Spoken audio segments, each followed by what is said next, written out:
The man known to history as Emperor Haile Selassie I was born on the 23rd of July 1892 in the town of Ejarsogoro, not far from the city of Harar in Ethiopia. He was given the name Lij Tafari Makonnen in his youth. Lij simply means child of, while Tafari means one who is respected or feared. Makonnen was his father's name, and so, as he was growing up, he was known as the child of Makonnen, who is greatly respected. His father, Ras Makonnen, was the governor of the ancient walled city of Harar in eastern Ethiopia, and a key advisor to his near kinsman, Emperor Menelik II, who was emperor at the time. Thus, Lij Tafari Makonnen was born into a significant noble family which was related to the current imperial dynasty. Through his paternal grandmother, Tafari was descended from the Solomonic line of kings who had ruled this part of Africa since the 13th century. Tafari's mother was Woizero Yeshimebet Ali, the daughter of a ruling chief from Wollo province to the north. Any exploration of Tafari's life must start by exploring the nature of Ethiopian society and the empire that ruled it in the late 19th century.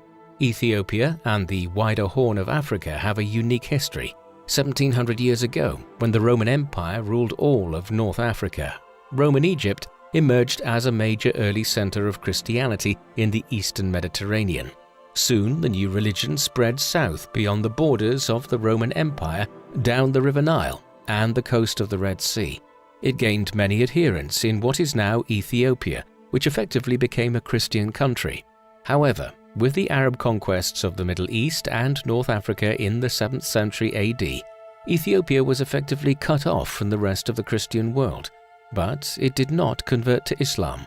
Accordingly, over the centuries, a unique form of Christianity developed here, one which continued to adhere to many of the rites which were typical of the 4th century church. Moreover, Ethiopian politics and culture became shrouded in biblical legend, and from the 13th century onwards, the rulers of the Kingdom of Ethiopia claimed to be descended from the biblical King Solomon. Therefore, their dynastic line has become known as the Solomonic dynasty. This Solomonic dynasty ruled a kingdom which centuries ago only constituted part of northern Ethiopia, but between the 13th and 19th centuries, it began expanding to the south, west, and east, eventually covering an area approximate to modern-day Ethiopia. As it did so, the Ethiopian Empire became a multicultural state, one which had many different ethnic peoples living under the rule of the emperors. The foremost of these were the Oromo and Amhara people, who between them made up over half the population of the empire. But significant minorities included the Somalis in the far south and east of the country, and the Tigrayans in the northeast. These different ethnicities spoke different languages and had somewhat different appearances. For instance, the Oromo are a Cushitic people who dominated the northwestern part of the country and had been more responsive to the spread of Islam into the region. The Amhara are a Semitic people who dominated the highlands of Ethiopia and were much more committed to Oriental Orthodox Christianity. These ethnic and religious divisions would influence Selassie's rule and indeed the entire history of modern Ethiopia. Indeed, so central are they to the country's history that the alternative name which was used for the Ethiopian Empire at the time of Tafari's birth was Abyssinia, from the Arabic Habasa term for mixture, a reference to the multicultural nature of the empire. By the mid-19th century, the Ethiopian Empire had become one of the most powerful states in Africa, and it needed to be, for the great European powers were entering into a period of accelerated colonization of the continent. To the north, Egypt had effectively become a British protectorate, and British rule was being extended down the River Nile into Sudan, Ethiopia's western neighbor, and eventually into Uganda and Kenya, the southern neighbors of Abyssinia. To the east of Abyssinia, along the coastline of the Horn of Africa, a number of European powers acquired territory through treaties and military intervention in the years leading up to Tafari's birth. The foremost of these was the Kingdom of Italy, which acquired the colonies of Italian Somaliland and Eritrea in the 1880s, comprising most of the modern-day countries of Eritrea and Somalia. the British and French also carved out small enclaves in northern Somaliland. In the end, nearly all of Africa was annexed by the European powers in what has become known as the Scramble for Africa. However, Abyssinia avoided this fate, in large part because Emperor Menelik II, who came to power in 1889, began a program of modernization. He established Addis Ababa as a strong new capital in the center of the empire and developed an alliance with the Russian Empire from 1893 onwards. Through this, the Russians sent military advisors, scientists and economists to Abyssinia to advise the country on how to modernize its government, economy and military, with a view to withstanding encroachments by the Italians, British, French and others. Thus, when Tafari was born in 1892, a new era of Ethiopian history was beginning. As a son of a major Ethiopian noble, Tafari was afforded honors from a young age. For instance, when he was just 13 years old, he was given the title of Dejazmach of Gara Mulata, an administrative region near the city of Harar. Dejazmach literally means keeper of the door, and shows that he was a protector of sorts of the region, while still barely a teenager. Yet there was little sign at this time that he would ascend to a position of imperial authority, for despite the fact that he was related to the imperial family, Emperor Menelik II had a clear line of succession in place. He had two daughters, Sharega and Zewditu. Through these, Menelik had several grandsons, one of whom, Lij Iyasu, the son of Sharega, was eventually designated by Menelik as his successor. Meanwhile, Tafari's youth also saw a concerted effort by the Kingdom of Italy to connect its two colonies of Eritrea and Somaliland by conquering Abyssinia. In 1895, the Italians invaded Abyssinia, but Emperor Menelik's modernization efforts proved beneficial, and the short-lived First Italo-Ethiopian War ended a year later in 1896, when an Italian invasion force of some 15,000 men were decisively defeated by a much larger Ethiopian army of upwards of 75,000 at the Battle of Adwa. With this, Abyssinia's independence was secured for a generation. In his teenage years, Tafari was promoted further within the empire. In 1907, for instance, he was appointed as a governor of the province of Sidamo in the south of Ethiopia. He sired a daughter during this time, the future Princess Romanwalk, though the identity of her mother is not entirely certain. In 1911, he married Menen Asfau, also a member of the imperial family. This was around the time when Emperor Menelik II, who was nearing his 70th year, became increasingly more incapacitated due to a series of strokes he had suffered. He eventually died in 1913, leaving his 18-year-old grandson Liju Iyasu as the emperor designate. Iyasu had been serving as de facto emperor for some time by 1913 on account of his grandfather's illness. Under such circumstances, this might have allowed him to solidify his position in advance of the emperor's death, but instead the direct opposite had occurred. Iyasu had found himself increasingly opposed by the Council of Ministers which his grandfather had established, and even by his own aunt, Menelik's younger daughter, Princess Zewditu. Thus, when Menelik finally died in December 1913, the Council of Ministers and the princess suppressed news of his passing and did not confirm Iyasu as the new emperor. He was left to enjoy some semblance of power in the months that followed, but his accession would never be proclaimed, and he would never be given an imperial name. There were multiple reasons for this opposition to Iyasu. Firstly, in the final years of Menelik's reign, the young prince had shown himself disinclined to the kind of administration and management which was necessary for the ruler of a rapidly modernizing empire. Secondly, and more importantly, there were concerns that he was disposed to Islam over the Christian faith, which was central to Ethiopian political life. The latter issue was unacceptable to the Council of Ministers, and when rumors that Iyasu had converted to Islam mounted in the mid-1910s, they moved to depose him as emperor in the autumn of 1916. He was placed under arrest and would spend the rest of his life, down to the mid-1930s, in detention. Following his removal from power, Zewditu was proclaimed as Empress of Ethiopia. But with the succession now unsure, it was decided that her cousin, Lij Tavari Makonnen, the future Emperor Haile Selassie would be appointed as her regent and designated successor. Evidently, Tafari's tenure as a regional governor of several provinces in the late 1900s and into the 1910s had been successful, and he had weathered the political intrigue of the years of Ieyasu's brief reign very well. Thus, the stage was set for Tafari to one day succeed Zewditu, who was entering her 40s when she became empress and did not have any other clear successor.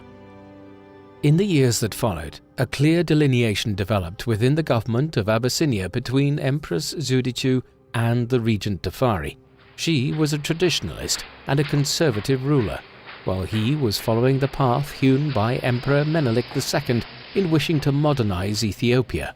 In theory, the empress was by far the more powerful figure, but her position was weaker than any of her predecessors as ruler of Abyssinia, for the simple reason that she was a woman in a society which prioritized male rule.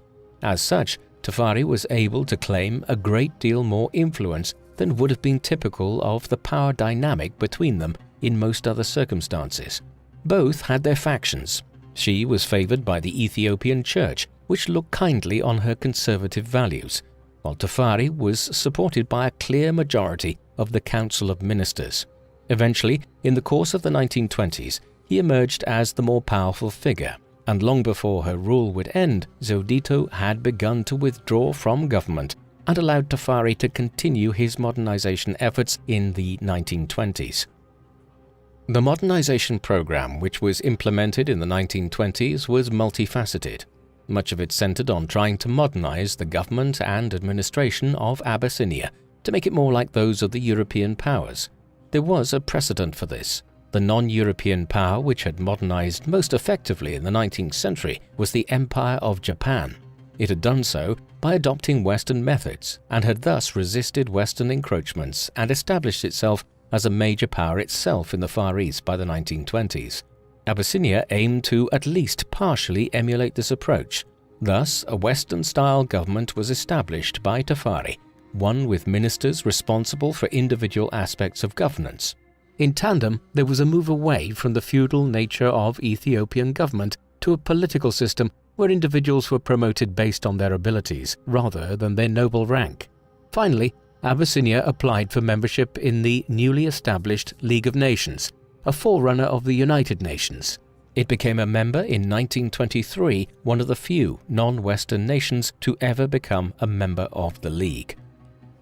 Even more significant were the attempted economic and social reforms which were introduced during the reign of Empress Zewditu and the regency of Tafari. Already the first electricity grids had been introduced to Addis Ababa in the mid-1910s, and this was expanded outwards in the 1920s. At the same time, efforts were initiated to begin linking the main cities with roads and eventually railway lines. The telegraph and other communication systems, which had become commonplace in the Western world in the second half of the 19th century, also finally arrived to Abyssinia, albeit in a limited fashion. The National Bank of Ethiopia was founded in 1927 to bolster the economy, and excessive lending rates were prohibited. Perhaps most importantly, the judicial system was overhauled with the Feta Negast law code, a legal system which had been used in Ethiopia for centuries and which imposed brutal punishments for moderate crimes, such as the loss of a hand for being found guilty of theft, was gradually phased out in favor of a Western judicial system based on elements of the civil and common law. But there was a major backward element to Abyssinian society which remained. Slavery was still widespread here, a century after it had been prohibited throughout much of the Western world. Tokenistic efforts were made to end this in the 1920s as the Western powers criticized the retention of the system in Ethiopia, but Tafari was unwilling to commit to any major efforts to eliminate it from Abyssinian society at this time. Meanwhile, Tafari's international reputation was growing, and by the end of the 1920s, he was increasingly viewed as the face of Abyssinia on the world stage, rather than the empress. Much of this was owing to numerous trips abroad and state visits.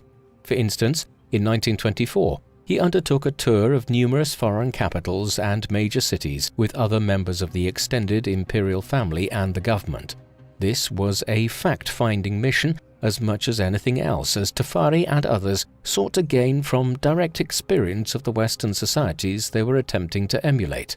The Abyssinian delegation, with its ostentatious displays of wealth and court ritual, made a significant impression in London and Paris, where Tafari met King George V and the French Prime Minister Raymond Poincaré.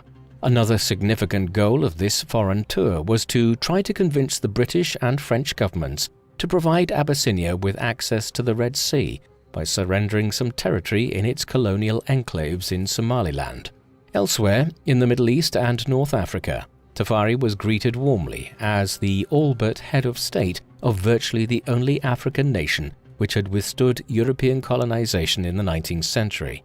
All of this ensured that, before he would ever become emperor, Tafari was well established on the international stage. By 1928, Tafari's position at home in Abyssinia was such that the empress could not but promote him ever further. By this time, he had monopolized power within the Council of Ministers and, more importantly, had also moved to secure the loyalty of the heads of the military and police forces. Thus, on the 7th of October 1928, he was crowned as Negus, an Abyssinian title equivalent to a king, though still below that of emperor or empress. This replaced his earlier honorific of Ras, which had signified his position within the imperial line. In the months that followed, tensions began to brew between the empress's faction and that of Tafari, ultimately culminating in January 1930 in the outbreak of a borderline civil war between Tafari and Gugsewella, the empress's husband. He not only wished to reassert his wife's authority within the empire, but now had designs of replacing Tafari as the head of the government and having himself crowned as emperor. Gugsewella's rebellion culminated in a major meeting of his forces and the supporters of Tafari at the Battle of Anchem on the 31st of March 1930. But with their superior Western armaments and methods, which included the use of modern aircraft, Tafari's supporters quickly defeated Gugsewella's army. He himself was killed in the fighting. Then, in a seemingly unconnected development, the empress died of natural causes just 2 days later, clearing the way for Tafari to claim absolute power in Abyssinia after years of dual rule between him and the empress. A mourning period of over half a year was imposed following the passing of Empress Zewditu, but at last, on the 2nd of November 1930, Tafari was proclaimed as the new emperor of Abyssinia and crowned that same day at the Cathedral of St. George in Addis Ababa. Emissaries from many Western nations attended the event, and Tafari featured on the cover of Time magazine that November. He also adopted a new name and title. The title he obtained was now Negusa Nagast, the King of Kings, while his imperial name would be Haile Selassie. Haile means power of, and Selassie means Trinity, so the name Haile Selassie effectively means the power of the Trinity. However, as we will see later, the former name he bore for much of the 1920s, Ras Tafari, was to gain currency again in later years and become increasingly well-known globally.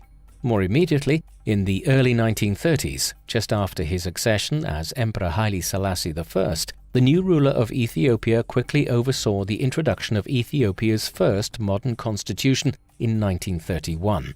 This provided for the establishment of a bicameral legislature, with a parliament and an upper house of lords, with whom the emperor would share power. It was also intended that a new constitution would further lead to the end of the Feta Nagast legal system and its replacement with a Western judicial code. The first years of Selassie's reign as emperor were marked by his efforts to continue and expand the modernization program he had first initiated as regent in the 1920s. However, a shadow was increasingly hanging over Ethiopia. Back in 1922, the Italian government had been taken over by the National Fascist Party led by Benito Mussolini after the infamous march on Rome by 30,000 paramilitary fascist blackshirts. One of Mussolini's great desires was to build Italy into a great power again and to resurrect the empire Italians had enjoyed back in the days of Rome 2 millennia earlier. To that end, in the 1920s, he had engaged in a series of aggressive actions, initiating a brutal war of conquest in Libya, which had been a nominal colony of Italy's since 1912, as well as bombing the island of Corfu during a dispute with the Kingdom of Greece, annexing the city of Fiume in what is now Croatia and establishing a protectorate over Albania through a series of treaties in the mid-1920s. With these advances made, in the early 1930s, Mussolini's attentions turned to the Horn of Africa, where he increasingly wished to correct what he deemed to be an historical failing of Italy's, its loss to Ethiopia in the First Italo-Ethiopian War back in the 1890s. If Abyssinia could be conquered, it would also make a continuous colony of Italy's lands in Eritrea, Ethiopia, and Italian Somaliland, in turn making it the predominant colonial power in the Horn of Africa. In 1934, tensions between Selassie's government and the Italian colonial administration in Eritrea and Somaliland began to flare over a long-running boundary dispute which had been caused by Italy's wish to build a railway line through the region connecting its two divided colonies, which Ethiopia was in the middle of. This had culminated in Italy building a military fort at Walwal in eastern Ethiopia. In December 1934, the Italian presence here was challenged by Selassie's government when Abyssinian troops were sent to Walwal. On the 5th of December, this led to violent engagements between the Italians and the Ethiopians, resulting in dozens of deaths on both sides. An international diplomatic standoff followed, now known as the Abyssinia Crisis. In early January 1935, Selassie's government protested to the League of Nations. Months of diplomatic toing and froing would follow, but essentially the British and French governments, who were best placed to act as intermediaries, were unwilling to block Italian aggression at a time when they were trying to win over Mussolini as an ally in Europe in the face of the rise of the Nazis following Adolf Hitler's seizure of power in Germany in 1933. Consequently, while negotiations followed for months, it eventually became clear to Selassie's government that the Italians were intent on using the Walwal incident in December 1934 and the ensuing diplomatic standoff as an excuse to declare war on Abyssinia, and that the League of Nations was not going to take any effective measures to try to stop Mussolini's aggression. The Second Italo-Abyssinian War commenced on the 3rd of October 1935, when the Italian general Emilio de Bono crossed over the border from Italy's colony of Eritrea into northern Ethiopia with tens of thousands of Italian troops. There was no formal declaration of war. This was to be one of the most significant conflicts globally during the interwar period between the First World War and the Second World War, eventually involving hundreds of thousands of troops and personnel on both sides. It would last for just over a half a year. The sides were evenly matched throughout, though. While the Ethiopians were numerically superior, despite the best efforts to modernize their army since the 1890s, their forces were still resoundingly based on mass infantry divisions. For instance, Selassie's government had just a handful of tanks, and the Ethiopian Air Force consisted of little more than a dozen planes. By way of contrast, Mussolini's government was eventually able to deploy hundreds of tanks in East Africa, as well as massive artillery barrages and a significant air force presence.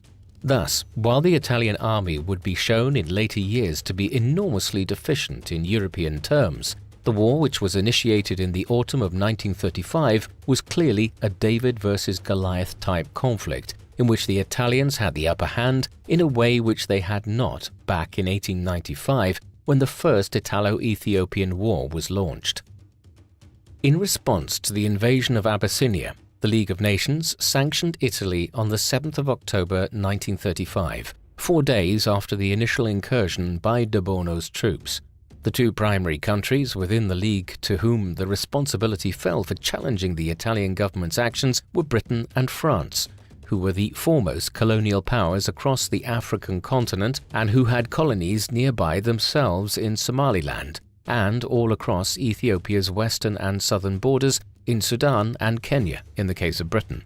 Yet while the conservative-led national government of Stanley Baldwin in Britain campaigned on and won an election in November 1935 on the premise of supporting the League of Nations and its mission, Baldwin's government almost immediately capitulated to Italian aggression. Within days of arriving in office, the new British Foreign Secretary Samuel Hoare was engaged in talks with his French counterpart Pierre Laval, who was also the French Prime Minister at the time, about how the war could be quickly brought to an end.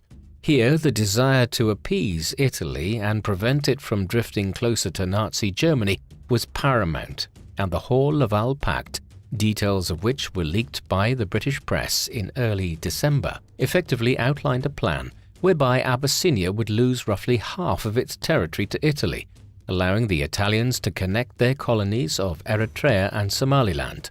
This was completely unacceptable to Selassie's government and a complete betrayal of the mandate of the League of Nations. Outrage followed. Hoare resigned as British Foreign Minister, and ultimately the revelation of details of the pact brought to an end any efforts to find a diplomatic solution to the conflict.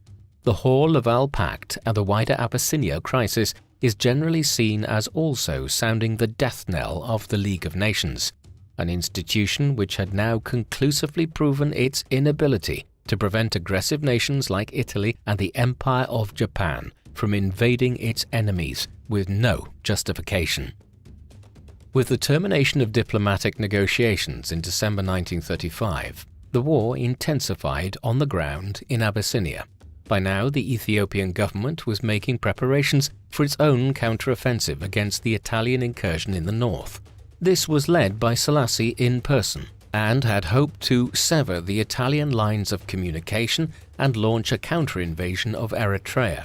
Initially, it met with considerable success, but in the early months of 1936, the tide turned once General Pietro Badoglio, who had previously overseen the Italian campaign in Libya, was appointed as governor of Eritrea and the leader of the military effort in succession to De Bono, whose oversight of the invasion had been deemed too cautious by Mussolini. Badoglio initiated a brutal campaign in January 1936, in which poison gas was widely used against the Ethiopian armies. Through these methods, a series of victories were quickly won by Badoglio at the battles of Tembien, Amba Aradam and Shire in northern Ethiopia in the late winter and early spring of 1936. A final effort to maintain the northern front by Selassie was defeated at the Battle of Mechu on the 31st of March 1936, following which northern Ethiopia was effectively under Italian control. On the 26th of April 1936, Badoglio launched what he termed the March of the Iron Will, a swift drive southwards from the northern front around Dessie in Wollo province towards the Abyssinian capital of Addis Ababa, a distance of some 200 kilometers. The campaign was accompanied by much fanfare and propaganda in the fascist media back home in Italy. A large mechanized column was the centerpiece of this drive, with over 2,000 tanks, cars, trucks and other vehicles included in the operation, which transported some 12,500 Italian troops speedily towards Selassie's capital. By now, the Ethiopian armies were decimated from the northern offensive, and as the Italians neared Addis Ababa in early May, the emperor and his family fled from the capital and made their way towards the border with French Somaliland, crossing over as Selassie went into what would be years of exile from his realm. 3 days later, at roughly 4 p.m. on the afternoon of the 5th of May 1936, Badoglio arrived in Addis Ababa at the front of a column of 1,700 vehicles. In the hours that followed, Italian troops began entering the city in what was more of a procession than an actual siege, and occupied prominent buildings all over the capital. The war was now effectively over. The Second Italo-Ethiopian War came to an end in May 1936 with the fall of Addis Ababa and the flight of Emperor Haile Selassie from Ethiopia. However, pockets of resistance remained, particularly in the south and west of the country, which were still unoccupied by any Italian forces. Accordingly, fighting would continue for months and years to come. Indeed, all of Abyssinia was never actually brought under effective Italian control. Yet, from May 1936, the Italian government claimed to have won the war. As such, the new colony of Italian Ethiopia was declared to be in existence by Mussolini on the 9th of May 1936. However, this was soon annexed into the newly proclaimed colony of Italian East Africa, which incorporated Abyssinia, Eritrea, and Italian Somaliland, and which stretched all the way across the Horn of Africa, completing the ambition for Italy to create a contiguous colony here 40 years after it had first been attempted in the mid-1890s. Here, the Italians would impose a brutal form of colonial governance, following many of the quasi-genocidal policies which had been developed in Libya in the 1920s of confining thousands of people to concentration camps and favoring a divide-and-rule policy, whereby the different ethnic peoples of Ethiopia were pitted against each other. With the Italians now largely in control of his country, Emperor Selassie made his way to Europe. His first mission was to present Abyssinia's case at the League of Nations in Geneva. However, his timing was far from propitious. In Europe, Nazi Germany had initiated an aggressive program of military rearmament in 1935, and in the spring of 1936, while Selassie was fighting in northern Ethiopia, Hitler had ordered his troops into the Rhineland of western Germany, which German troops had been prevented from entering under the terms of the Treaty of Versailles, the treaty that brought the First World War to an end. Consequently, the governments of Britain and France were no more willing to adopt an aggressive stance against Italy in 1936 than they had been the previous autumn. Nevertheless, while his efforts at redress were in vain, Selassie gained acclaim for a speech he made at a meeting of the League on the 12th of May 1936, in the course of which he denounced the rise of fascism and the use of poison gas by the Italians in East Africa. He was subsequently named Time magazine's Man of the Year, but the result for Ethiopia was the same. The League was unwilling to take concerted action against Italy, which in any event withdrew from membership of it in December 1937. Meanwhile, Selassie headed for England, where he would live in exile throughout the late 1930s. While he was in exile in England, the world's politics was in continual flux. Germany's aggression intensified in 1938 with the annexation of Austria and then Czechoslovakia in 1939. When the Nazis invaded Poland the following September, Britain and France declared war, triggering the start of the Second World War. For the time being, Mussolini adopted a cautious stance and did not enter the war. But when the Germans undertook a blistering military campaign in the summer of 1940 that effectively brought continental Western Europe under Berlin's control, the Italians decided to side with Hitler, declaring war on Britain and France on the 10th of June 1940 and invading southeastern France in an effort to acquire territory there. What this now meant was that the Italians and the British would square off to each other in East Africa. On the 13th of June 1940, an Italian air raid was launched against British Kenya in the first action of the East Africa campaign.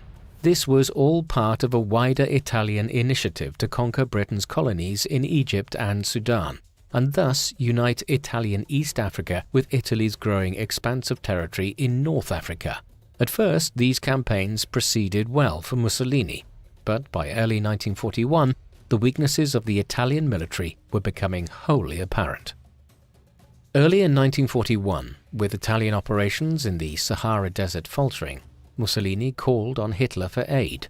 A German expeditionary force, the famous Afrika Korps, led by Erwin Rommel, was dispatched to North Africa that March, but there would be no major military support offered to the Italian position in East Africa. Thus, in the course of 1941, the British gradually turned the tide here and began pushing the Italians back into Ethiopia and Eritrea after their initial advances into Sudan and Kenya. By this time, Selassie had left Britain and had returned to the Horn of Africa to oversee parts of the campaign to reclaim his homeland from the Italians himself. The fighting here was undertaken by a broad mix of British, Ethiopian, Eritrean, Free French and Free Belgian forces. Crucially, they had naval superiority, and by early 1941, a new front was being opened in Eritrea following a naval operation in the Red Sea. As a result, by the late spring of 1941, the Italian defense was collapsing on all fronts as the troops in East Africa found themselves effectively cut off from major reinforcement by Mussolini's government. Finally, on the 5th of May 1941, in an event which was stage-managed to occur exactly 5 years after Badoglio had arrived with his Italian forces to Addis Ababa, Selassie re-entered the capital of Ethiopia and proclaimed the liberation of the country from Italy. The restoration of the Solomonic dynasty and Emperor Haile Selassie to power in Ethiopia carried a proviso from the British, who had largely restored the emperor to power. Slavery had to be banned entirely in Ethiopia. There had been piecemeal efforts at doing so as far back as the 1850s, at which time Britain was using its influence as the global superpower of the 19th century to try to curb the slave trade across Africa. These had intensified under Emperor Menelik II and during Selassie's time as regent back in the 1920s, but slavery had never fully been eradicated in Ethiopia and was still a feature of Ethiopian society when the Second Italo-Ethiopian War was initiated in 1935. Following the conquest, the Italians had declared the abolition of slavery a paradoxically humanitarian act for a state which elsewhere in Africa was engaging in genocide, and whose German ally would soon be using the slave labor of millions of Jews, Poles, Czechs, Russians, and other subject peoples across Central and Eastern Europe to drive its war economy. The British government made it clear to Selassie that this abolition needed to continue once he was restored to power, and that he would have to take concerted steps to make a reality of that abolition. A decree was issued by the emperor to that effect in 1942, from which date we might say that slavery was finally abolished in Ethiopia. Though the East Africa Campaign had resulted in a significant victory for the Allies in 1941, it took 4 more years for the Second World War to end in the defeat of Nazi Germany and its allies.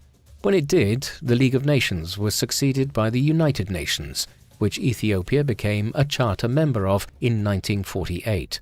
Selassie had gained favorable consideration for his nation when it came to the settlement of East Africa in the aftermath of the conflict, when the Ogaden region was granted to Ethiopia, a region which had long been disputed by the Italians, British, and Abyssinia prior to the war.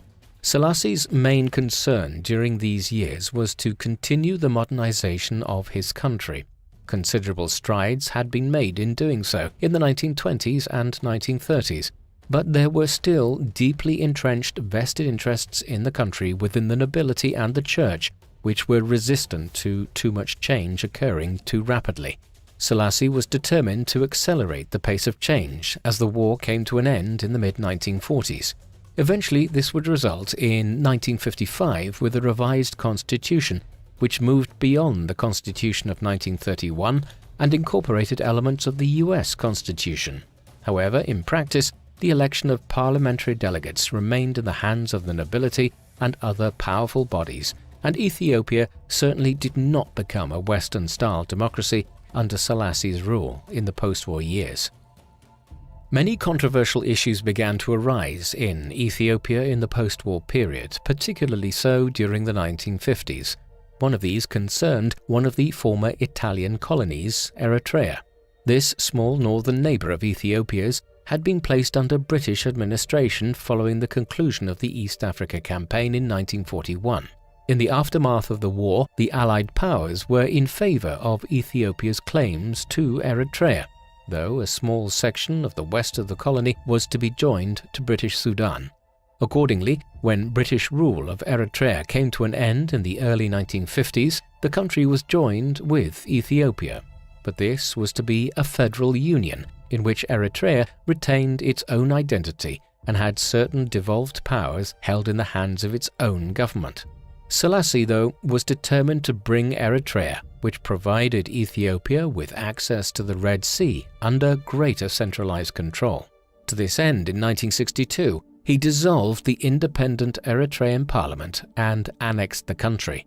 By that time, the Eritrean Liberation Front, or ELF, an independence movement, had launched an armed struggle against Ethiopian rule.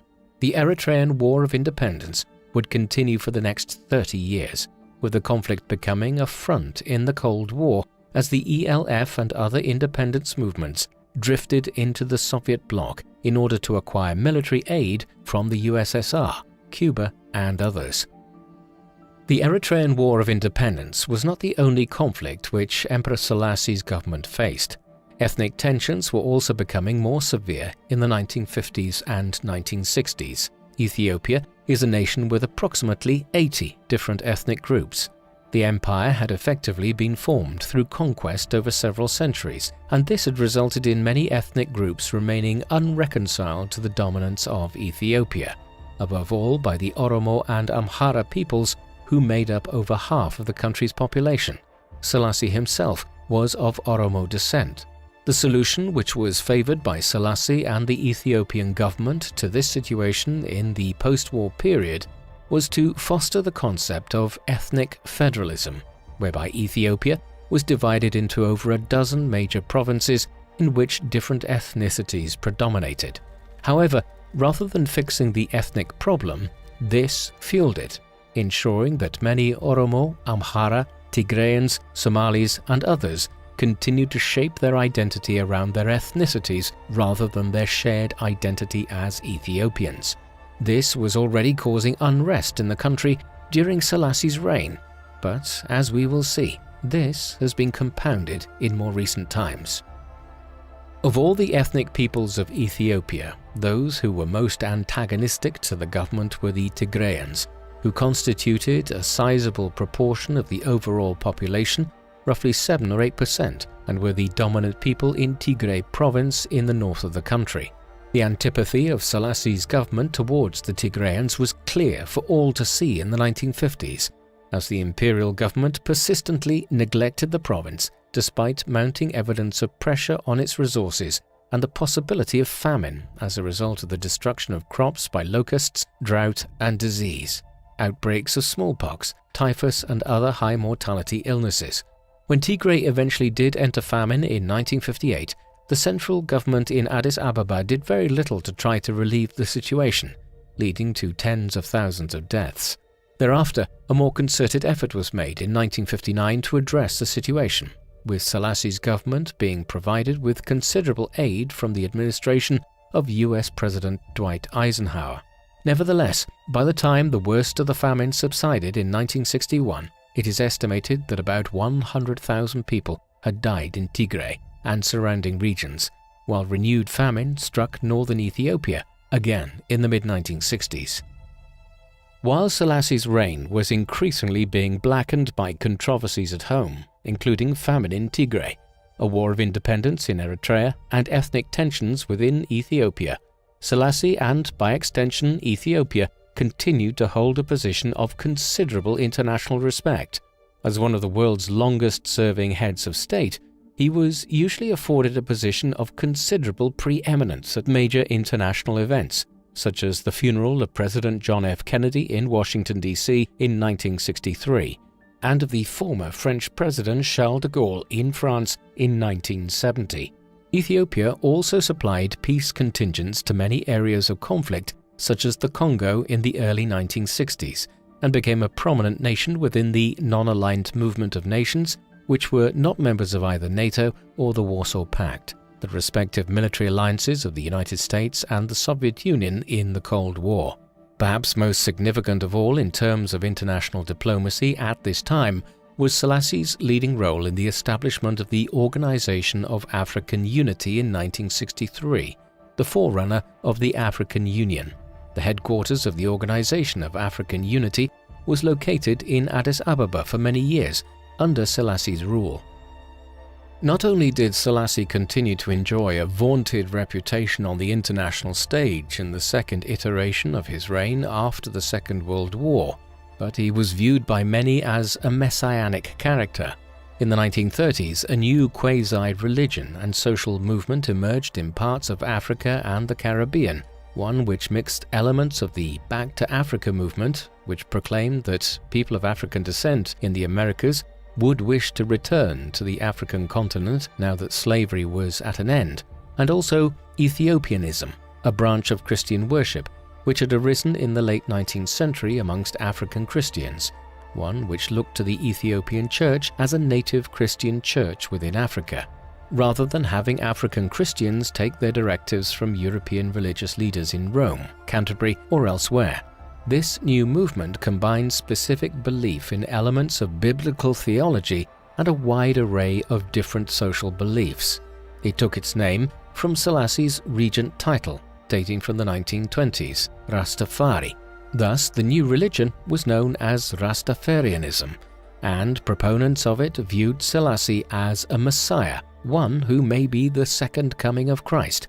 These views must be understood in light of Ethiopia's position as the only African state which resisted colonial conquest in the 19th century. Selassie did not explicitly seek to be recognized as a messianic character within Rastafarianism, but he also did not attempt to refute efforts to exalt him in this way. Thus, as Rastafarianism gained in popularity in the 1950s in countries like Jamaica, Selassie took on an unusual significance for many people who had never been anywhere near Ethiopia. In contrast to the view of him within Rastafarianism as a quasi-messianic figure, Haile Selassie was actually becoming more oppressive at home in Ethiopia. The last 20 or so years of his reign saw the development of elements of a police state in the country. There were reasons for Selassie's increasing concern about the security of his position. In 1960, while the emperor was on a state visit to Brazil, elements from the Kebur Zabagna, the imperial bodyguard, had attempted a coup d'etat back in Ethiopia. Led by the brothers Gerimane and Mengistu Newe, the insurrectionists had proclaimed Selassie's son and heir, the crown prince Asfar Wasson, as the new emperor. The prince appears to have been held captive, but how complicit he might have been in the coup attempt remains unclear to this day. In any event, after 4 days of violence in and around Addis Ababa in mid-December, resulting in over 300 deaths, the attempted overthrow of the emperor had been suppressed, and the leaders were killed. Nevertheless, the 1960 attempted coup was significant in the development of a more repressive authoritarian regime in Ethiopia under Selassie in the 1960s and into the 1970s. Hand in hand with the development of this more authoritarian streak in Ethiopian politics was a growing disdain for human rights in the country. In the 1960s, as student protest movements emerged and as communism gained favor in some circles, Selassie's regime dealt ever more frequently in mass arrests and the disappearance of political opponents. The press was widely censored, and intimidation of groups which questioned Selassie and the government was widespread by the 1960s. Compounding matters was the war in Eritrea, where the Imperial Ethiopian Army was engaging in civilian atrocities by the late 1960s. For instance, in December 1970, over 800 civilians were killed by Selassie's forces when they attacked the village of Ona. Moreover, at Hazemo in July 1967, over 170 men were killed by Ethiopian soldiers. Admittedly, some of these atrocities appear not to have been state-ordered, but the war in Eritrea was ultimately of Selassie's making. Unsurprisingly, by the early 1970s, despite the general positive view of Selassie internationally, civil rights groups such as Freedom House were declaring that Ethiopia was moving towards being a repressive authoritarian regime where human rights were being contravened. By the early 1970s, Selassie's rule and government was becoming increasingly unpopular among substantial sections of the population of Ethiopia. He still garnered support amongst traditional groups such as the church and the nobility, who had much to lose if the old imperial order was overthrown, but many others had no affinity for the ancient ruling dynasty. This disaffection was further compounded in 1972 by the onset of a new severe famine in Ethiopia. This time it was centered on Wollo province in the north of the country near Tigray. This was brought on by drought and was compounded by an inadequate government response and a failure to import extra foodstuffs and deliver them to the affected areas. It is estimated that between 40,000 and 80,000 people died in Wollo and the adjoining regions in the course of 1972 and 1973, while the competition for resources exacerbated ethnic tensions here between groups such as the Oromos, Afars and Somalis. What was worse, news soon spread that, at the height of the famine, foodstuffs which were actually being successfully produced in Wollo were being exported out of the region to Addis Ababa and other parts of Ethiopia. Eventually, the unrest at Selassie's reign began to boil over. Perhaps this was unsurprising. In 1972, as famine was gripping Wollo, the emperor had turned 80 years of age. He had been in power in one form or another for over half a century, albeit as regent for the first 10 or so years and with a hiatus between 1936 and 1941. The first signs of disturbance arose in January 1974 when garrison soldiers in the town of Negeli Borana mutinied over a lack of clean drinking water and poor paying conditions. In a symbolic gesture, they detained one of their commanding officers, Lieutenant General Derese Dubale, and made show of him having to drink the water they were forced to consume. This resonated with many across Ethiopia, who were disgruntled at the rigid social structure which prevailed in the country, and the perception of there being an elite of individuals who were connected to Selassie's regime. In early February, as news of the mutiny spread, protests and insurrectionary movements developed across the country. Crucially, many elements within the military and the police services joined the disturbances. This augured ill for Selassie, whose grip on power, like any authoritarian ruler, could only be maintained so long as the military and security forces remained loyal. By early March, Selassie was under sufficient pressure that he made a number of announcements that political concessions would be made to make ministers and senior government officials more accountable to the parliament. Moreover, the 1955 constitution would be re-evaluated to see how Ethiopia's politics could be made more inclusive of different groups within the empire. Yet these compromises failed to stem the tide of unrest. Instead, labor unions called for general strike action across the country in March 1974, and early in April, the significant Muslim minority in the country began agitating for greater religious freedoms.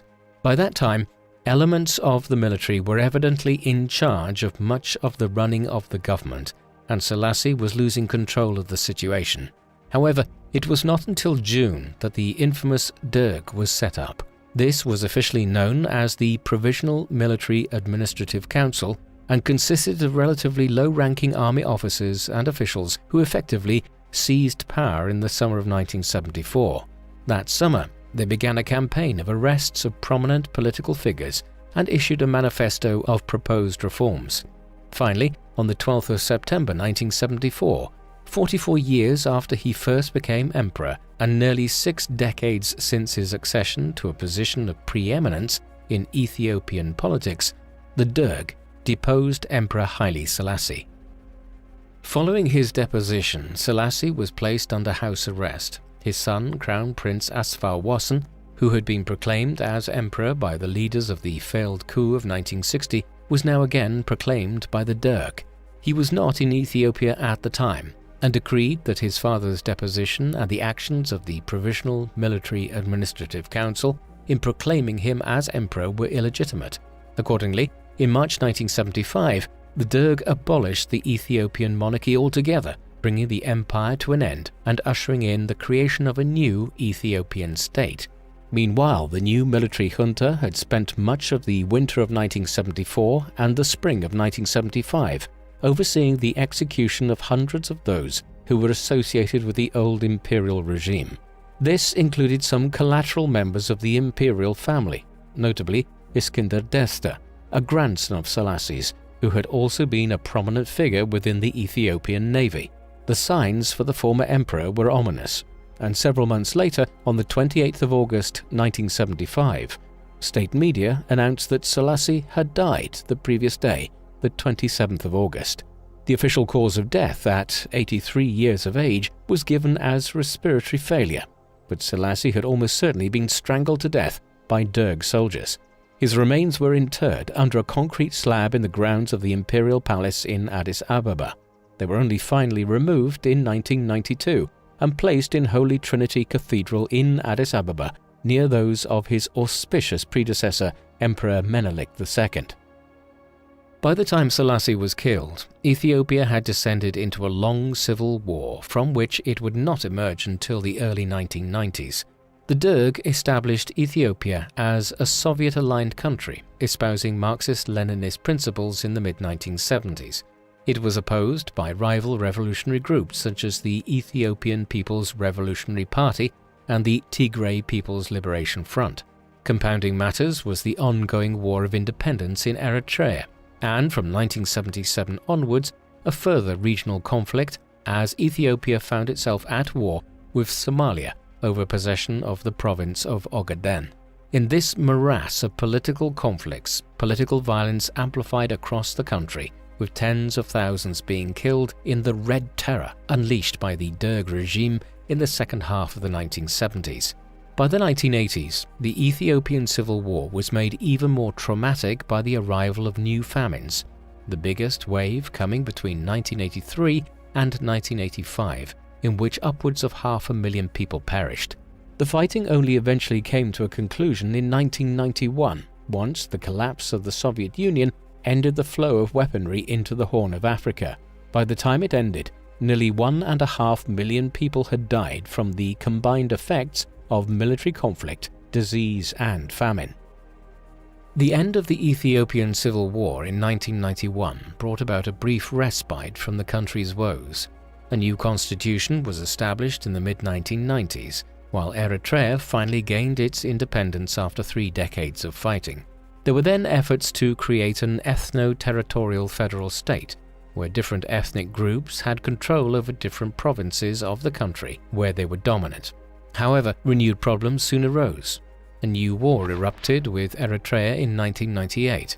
The initial fighting ceased in 2000, but border tensions and intermittent conflict have remained a perennial problem in northern Ethiopia. Internally, Ethiopia's efforts to resolve its ethnic tensions by creating a federal state have largely failed. In particular, the government's antagonism towards the Tigray minority in northern Ethiopia, which is a deep-rooted legacy of Selassie's time as emperor, has come to international attention in recent years. In 2020, the Ethiopian federal government effectively initiated a war against Tigray, one which is ongoing as of late 2022, and which has resulted in war crimes, mass famine, and behavior by the government which many international observers see as genocidal. Thus, while Ethiopia is viewed as having the potential to become a major economic and political power in East Africa, as Africa experiences considerable economic expansion in the 21st century, the structural problems of the country, which were not only left unresolved by Selassie, but exacerbated, remain a grave problem in the Horn of Africa. Emperor Haile Selassie was a paradoxical character in 20th century history.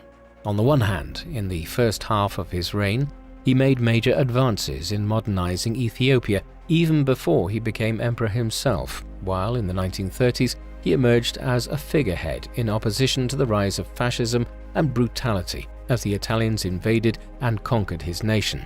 This reputation as a leading statesman was cemented in the aftermath of the Second World War, when he forged an independent stance on the world stage and was also well regarded for his suppression of slavery in Ethiopia.